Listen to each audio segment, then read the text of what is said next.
Hello दोस्तों, welcome to money stalkers. मैं आपका ही चैनल पे बहुत बहुत स्वागत करता हूँ। तो अगर आप चैनल पर नए हो तो ज़रूर चैनल को सब्सक्राइब कीजिएगा, बेल आइकन को हिट कर सकते हो ताकि शेयर मार्केट से जुड़ी हर एक न्यूज़ अपडेट्स मैं आपके साथ शेयर करता रहता हूँ। तो चलो दोस्तों, फटाफट से वीडियो को स्टार्ट कर लेते हैं। तो दोस्तों, आज की इस वीडियो में हम बात करने वाले दो कंपनीज के बारे में। पहले हम बात करेंगे आईटीसी के बारे में और जो दूसरा स्टॉक से हम बात करेंगे टाटा पावर के बारे में। दोनों कंपनी में इंपॉर्टेंट खबर हमें देखने को मिल रही है और अच्छी खासी दोस्तों आपके साथ buying levels as well as मैं आपके साथ टारगेट भी यहाँ शेयर करना चाहूंगा। तो देखिएगा, आईटीसी की अगर बात कीजिए, ITC as well as Wipro दोनों बहुत ज्यादा स्लो चलने वाली कंपनीज थी, लेकिन जैसे कि आपको पता है कि लॉकडाउन सेशन में ऑलमोस्ट हम बोल सकते हैं पैंडेमिक में आईटी सेक्टर में बहुत ज्यादा बूम देखने को मिला। इनको अच्छे खासा बहुत गजब का प्रॉफिट देखने को मिला एज वेल एज हर एक कंपनीज विप्रो, इन्फोसिस, ओके, या फिर और भी बहुत सारे कंपनी उनमें अच्छे खासे आपको तेजी देखने को मिल चुके, जो कि आईटीसी जहां के जहां दोस्तों वहीं हमें रहते हुए सामने आ चुका है। आईटीसी की अगर बात की ऑलमोस्ट आज के दिन हमें इनका परफॉर्मेंस की अगर बात की तो ऑलमोस्ट या 2 से 2.5% के आसपास हमें अब तेजी देखने को मिल चुकी थी, लेकिन बाद में या स्लाइटली हमें दोस्तों गिरावट देखने को मिली। तो ये जो न्यूज़ या फिर आपको जो तेजी देखने को मिली थी उसके पीछे क्या न्यूज़ निकल के आ रही है। ओके, तो आपको जो डी मर्जर के दोस्तों न्यूज़ थी लगभग 1 से 2 साल में दोस्तों हम बोल सकते हैं बहुत लोग एक्सपेक्ट कर रहे थे कि न्यूज़ आए, अब ये फिलहाल में दोस्तों आते हुए सामने आ चुकी है। देखिएगा, ये जो खबर निकल के आ रही है आज के दिन आपको देखने को मिल रही है, आप इसे date as well as time दोस्तों देख सकते हो। 3 बजे का अपडेट मैं आपके साथ फ्रेश शेयर कर रहा हूं। देखिएगा, ITC moves demerge ITC moves demerger of ITC Infotech firm likely to be valued at ₹25,000 crore. तो दोस्तों, आईटीसी की अगर बात की तो हम आ चुके हैं डीप नॉलेज में आपके साथ में शेयर करना चाहूंगा। देखिएगा, the board of ITC is set to meet soon to consider demerger of ITC Infotech, यानी कि आईटीसी की पेरेंट कंपनी आईटीसी इन्फोटेक निकल के आ रही, ये पॉइंट दोस्तों आप नोट कीजिएगा। सीएनबीसी टीवी 18 हैज रिपोर्टेड, यानी कि इस सीएनबीसी टीवी तरफ से हमें ये रिपोर्ट आते हुए सामने आई है। फर्स्ट दोस्तों इन्होंने रिपोर्ट या पब्लिश या कर चुके हैं।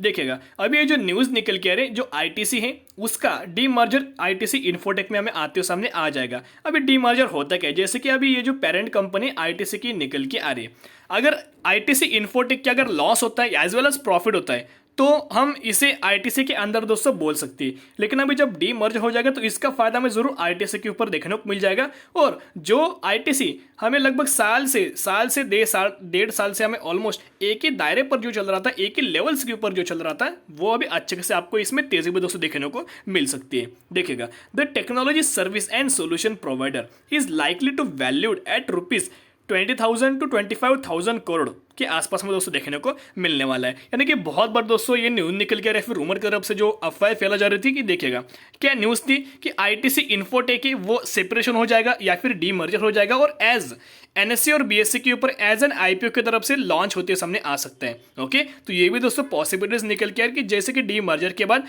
As in terms of IPO की तरफ से आईटीसी इन्फोटेक आपको आते हुए सामने आ सकते हैं और दोनों एज वेल एज एनएससी के ऊपर और बीएससी के ऊपर दोनों के ऊपर आपको लिस्टेड भी होते हुए सामने आ सकता है। ये जो न्यूज़ ऑफिशियल दोस्तों मैं आपके साथ शेयर कर रहा हूँ, जो एनबीसीसी के ओके, जो सीएनबीसी के जो हेड है उनकी तरफ से हमें न्यूज़ देखने को मिल चुकी है। तो दोस्तों, आईटीसी की अगर बात करें, एक बहुत गजब की एक पॉजिटिविटी हमें न्यूज़ देखने को मिल रही है। इसके चलते हुए आपको आईटीसी में भी अच्छे खासा बेनिफिट एज वेल एज आपको तेजी भी देखने को मिल जाएगी।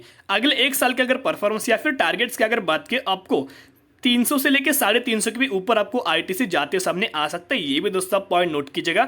अगर ये डी मर्जर के न्यूज़ जल्दी हमें लगभग विद इन 1 वीक अगर हमें आते हैं सामने आती है तो अच्छी किसी मात्रा में उसका भी बेनिफिट या फिर उससे भी तेजी आपको देखने को मिल जाएगी। ये जो सीएनबीसी की तरफ से जो हमें न्यूज़ देखने को मिली थी, ये ऑफिशियल न्यूज़ नहीं, ये भी दोस्तों आप पॉइंट नोट कीजिएगा। जब भी ऑफिशियल या न्यूज़ अनाउंसमेंट हो जाएगी आपको इसमें अच्छी किसी मात्रा में तेजी भी देखने को मिल जाएगी, तो आपकी नज़र आईटीसी के ऊपर रख सकते हो।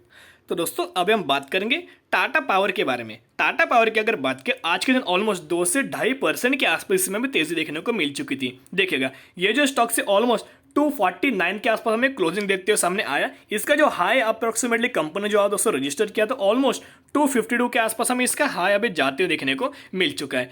तो टाटा पावर की अगर बात करें, ये वही स्टॉक से रिसेंटली ऑलमोस्ट मैंने आपके साथ 220 के आसपास शेयर किया था। ओके, और लगभग 250 के आसपास हमें चलते सामने आ रहा है। Within within 1 week आपको ऑलमोस्ट या 10 से 14% के आसपास अच्छे खासे बेसिस के ऊपर आपको रिटर्न देखने को मिल चुके हैं। लेकिन 10 से 14% दोस्तों रिटर्न कुछ भी नहीं, आपको इन फ्यूचर में बहुत गजब का दोस्तों होल्ड करना है। ऑलमोस्ट 1000%, 1500%, 2000% के भी ऊपर दोस्तों आपको रिटर्न इसमें लेना ही लेना है। इसे के चलते आपको टाटा पावर को लॉन्ग टर्म के साथ दोस्तों 100% या होल्ड ही करना है। तो दोस्तों टाटा पावर की अगर बात करें तो अभी हम आ चुके हैं इनके शेयर होल्डिंग पैटर्न्स के ऊपर। ओके, ये वही स्टॉक्स है जो मैंने लगभग आपके पास 90 से लेके 100 के आसपास जब स्टॉक चल रहा तभी मैंने आपके साथ शेयर किया था। सिर्फ कुछ ही समय में 130 की कंपनी ऑलमोस्ट 260 के भी ऊपर हमें जाते हुए देखने को मिली। तो ये भी दोस्तों आप पॉइंट या नोट कीजिएगा। अब देखिएगा शेयर होल्डिंग पैटर्न्स की अगर बात करें तो लोग यानी कि रिटेल निवेशक की एक गलती मैं आपके साथ अभी शेयर करना चाहूंगा। पहले चीज, जो डीआईएस की जो होल्डिंग निकल के आ रही है उसके ऊपर आपके अंदर होनी चाहिए। देखिएगा जून 2020-21 में ऑलमोस्ट 16.5% के आसपास डीआईएस या होल्ड कर रहे थे और अभी ऑलमोस्ट 20% के आसपास या डीआईएस दोस्तों अभी होल्ड करे सितंबर 2021 में। यानी कि डीआईएस ने अपना लगभग 3 से 3.5% से अपना स्टेक से इंक्रीज कर लिया है क्वार्टर ऑन क्वार्टर बेसिस। तो अगर कोई भी promoters as well as DIIs FIIs अगर अपना स्टेक इंक्रीज करते तो आने वाले फ्यूचर में जरूर दोस्तों कुछ ना कुछ होना होता है। या फिर अगर डीआईएस हो गए, एफआईएस हो गए या फिर प्रमोटर्स अपना स्टेक डिक्रीज करते तो कुछ ना कुछ नेगेटिव खबर हमें फ्यूचर में आते सामने आते। तो ये भी आप पॉइंट नोट कीजिएगा, यहाँ एक पॉजिटिव इंपैक्ट या फिर नेगेटिव इंपैक्ट चलते आपको दोस्तों देखने को मिल जाता है। तो इसके ऊपर भी आपको अंदर रखनी चाहिए। अभी सिमिलर वे में यहाँ पब्लिक की अगर बात किया ना, रिटेल निवेशक देखेगा ओके, ये उल्टा गेम खेलते हैं। यानी कि जून 2021 की अगर बात के पहले लगभग 25% के आसपास ये होल्ड कर रहे थे। ऑलमोस्ट बहुत सारे लोग क्या करते हैं, रिटेल निवेशक जब कंपनी में तेजी आती है तब तेजी के पीछे भाग जाते हैं और यहाँ निवेश कर लेते हैं और जब बाद में प्रॉफिट बुकिंग हमें देखने को मिला बाद में यहाँ लॉस लेके एग्जिट कर लेते। तो वही हमें अभी करंटली सिचुएशन में देखने को मिला। जून 2021 में लगभग 25% के आसपास ये होल्ड कर रहे थे और सितंबर 2021 की अगर बात करें 21.5% के आसपास ये होल्ड कर रहे हैं। लगभग 2.5 से 3% के आसपास जो पब्लिक थे वो लॉस बेच के निकल चुके या फिर प्रॉफिट या बेच के निकल चुके। ये भी दोस्तों पॉइंट नोट कीजिएगा। तो हर बार मैं आपके साथ एक ही बात कहता रहता हूं, जब किसी भी स्टॉक्स में करेक्शन हो या फिर कंसोलिडेशन पीरियड जारी हो तभी सही मौका होता है करंटली फटाफट से जाके कंपनी को फ्यूचर के हिसाब से बाइंग करके लॉन्ग टर्म के हिसाब से होल्ड करना होता है। ओके, आपको उल्टा गेम नहीं खेलना होता है। अच्छे खासे बेसिस के ऊपर सेफली दोस्तों अगर आप स्टॉक मार्केट में गेम खेलोगे तो 100% आपको फ्यूचर में प्रॉफिट देखने को मिल जाएगा।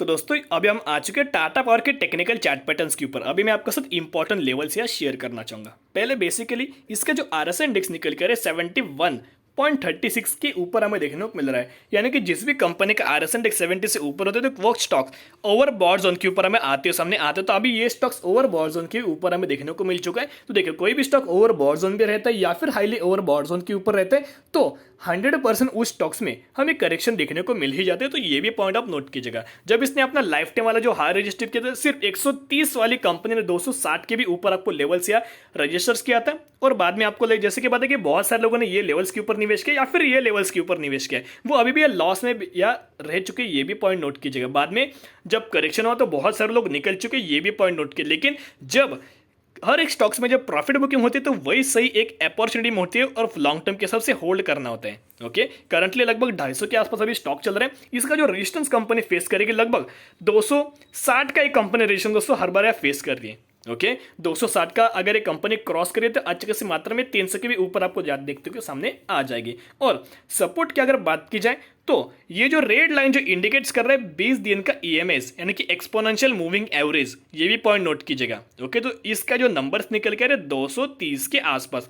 तो अगर आपको स्टॉक 230 से लेके 230 से लेके 235 के आसपास मिले तो फटाफट से बाइंग करके आप इसे लॉन्ग टर्म के हिसाब से होल्ड कर सकते हो। आपको दोस्तों इसी के आसपास अगर आपको मिले तो आप बाइंग करके लॉन्ग टर्म के हिसाब से होल्ड कीजिएगा। ये फर्स्ट स्ट्रैटेजी। सेकंड स्ट्रैटेजी की अगर बात की जाए तो एक ही बात आपके साथ शेयर करना चाहूंगा, आप करंट प्राइस के ऊपर बाइंग कीजिएगा और हर एक पॉइंट के ऊपर या फिर हर एक डिप्स के ऊपर buy on dip strategy apply कर सकते हो और जितना भी कंपनी में करेक्शन हो उतना आप कंपनी के शेयर्स ऐड कर सकते हो और लॉन्ग टर्म के हिसाब से दोस्तों आप होल्ड कर सकते हो। ये अगर आप स्ट्रेटजी दोस्तों यूज करके दोनों में से कोई भी अगर आप जो भी आपको सुटेबल लगे उसको अच्छे खासी मात्रा में चल के आप फ्यूचर के हिसाब से होल्ड कीजिएगा, बहुत गजब का आपको मुनाफा as well as profit as well as return देखने को मिल जाएगा। तो दोस्तों आपकी नजर दोनों कंपनी के ऊपर रख सकते हो। तो आज के लिए इतना ही। अगर आपको वीडियो पसंद है वीडियो को जरूर लाइक कीजिएगा। अगर आप चैनल पर नए हो तो चैनल को सब्सक्राइब करके बेल आइकन को हिट कर सकते हो ताकि शेयर मार्केट से जुड़ी हर एक न्यूज अपडेट्स मैं आपके साथ शेयर करता रहता हूँ। फिर मिलेंगे, बाय।